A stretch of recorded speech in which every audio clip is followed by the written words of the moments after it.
It is time for our Pet Vet segment with Dr. Jamie Augenstein of Oasis Animal Hospital in Henderson. Dr. Augenstein, we've talked in many recent weeks about health safety, heat safety, and protective shade, and it's just so discouraging to know that we're reporting again on 2 dogs being left in a garage allegedly by their pet owner, and it's just so discouraging when we hear these things. They were left there and they died.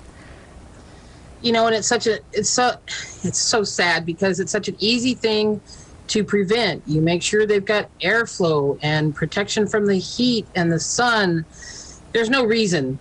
Everybody knows nowadays there's no reason for this to happen. And being left in a garage is just as bad, you've said before, if not worse, than leaving them outdoors, isn't it?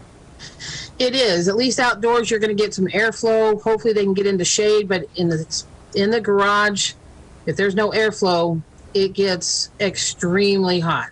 All right. And dangerous. Oh, it's very discouraging when we report on those things. All right, moving forward, when it comes to dog food, there are so many options out there, but there's specifically something you'd like owners to steer clear of, and that's grain. Please tell us why. Well, it's actually not grain. It's grain-free diets. In 2018, the FDA finally announced that there were an increase in cases of heart disease known as dilated cardiomyopathy in breeds that weren't getting it.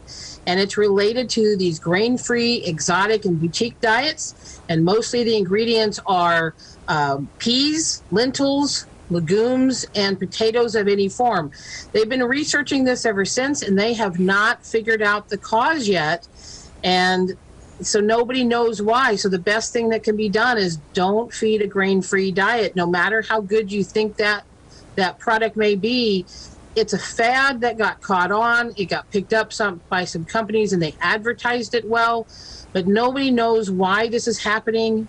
And so it's best to just avoid grain-free diets until they figure out the cause. All right, thank you for that clarification. We appreciate that. We do have some viewer questions submitted to us today that we'd like to add.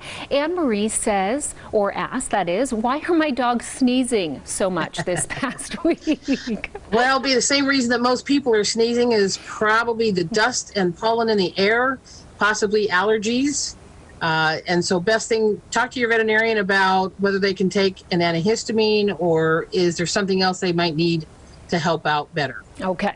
Peggy asks, are the calming collars worth the purchase? Because, of course, we've got July 4th. That's right around the corner, Dr. Augenstein.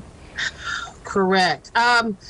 In my experience, the calming collars will only work for those dogs with a very mild anxiety and response to the fireworks. If your dog has a moderate to severe anxiety, no. I would recommend you talk to your veterinarian about getting something else. There's some tranquilizers, there's some anti-anxiety medication. Those work much better than the calming collars. Okay. So I don't usually recommend them. Okay, well, that's good to know. And of course, you know, the dogs freak out from the sounds. We report on it every year. Yep. And so stay home if need be, just to, you know, be there for your fur babies so they don't freak out. Exactly. Put on some calming music for yourselves.